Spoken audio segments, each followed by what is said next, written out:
I think, yeah, that game was something out of this world. And at this point, and obviously, every single time I've been saying Manchester United's performance has been super inconsistent. Like, we played a very good game against Liverpool, and then the next game we lost. We played a very good game against Aston Villa, and we beat them. We came from behind to beat them, and then we play against Nottingham Forest, and we lose, like, in that type of fashion. And it just shows the lack of consistency and the lack of commitment. And one of the players that that has been highlighting most of the lack of commitment for me has been Anthony. And you have to think about the situations like, did we spend too much money on a guy like Anthony? Because we spent 85 million pounds on a wide player, and he's nowhere near the level that we are expecting him to be as a Manchester United player. And of course, our, as we always ridicule these players and criticize them, we also kind of have to understand that there's a reason why they're in this position that they're in is because they were good enough. But do I feel that Anthony is good enough for Manchester United? Not entirely at this point, right? Because we spent 85 million pounds. Now you have to kind of ask yourself, why is there so much spending and we're having so much less quality within the games, less lack of consistency? Like, let's look at the track record. We spent 85 million pounds on a player like Anthony, the player who could have easily bought for less. We spent 70 million pounds on Hoyland. He still has to prove himself. Well, he still has a season to prove himself. We spent about 55 million on Mason Mount, who I don't know what's going on. He's injured or something, but also he's still a player that needs to prove himself.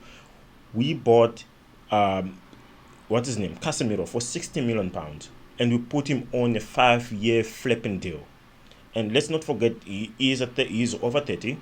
Not that I'm saying he's a bad player. He's a very good player. He's done so much stuff for Manchester United. He's got a proven track record. He's got championships to prove himself. But do I feel that 5 years is a good time frame for such a player? I think we could have gotten away with just giving him maybe 2 years, right? And there's a lot of deals that we have to start looking at and start questioning, like, what is going on? What is the scouting program that they're running into? What are they doing to get these players? Like, surely someone had to go and check out Anthony and say, okay, this guy is only one foot. He can only use his left foot. He can't even use his right foot. So we gonna pay 85 million for a one-trick pony. So someone had to have some sense and say, okay, no, we've scouted this guy long enough. I don't think it's good enough for this team. Maybe we should go this other direction. But I don't think there's that type of mentality right now within the recruitment part of Manchester United.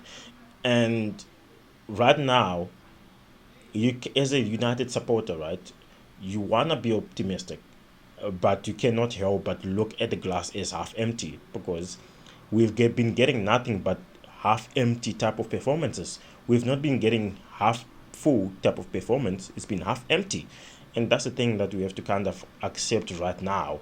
And I don't know what's gonna happen when the season resumes on the second half of it, but we're sitting on currently on seventh.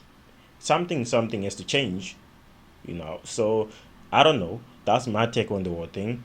Do you think, guys, we spend too much money on these players and they're unproven? Should we rather invest more on academy players like, what's his name, Maino and Canacho and stuff? Like, I feel those guys will bring more passion. But look, this is just my opinion. Everyone's opinion is different.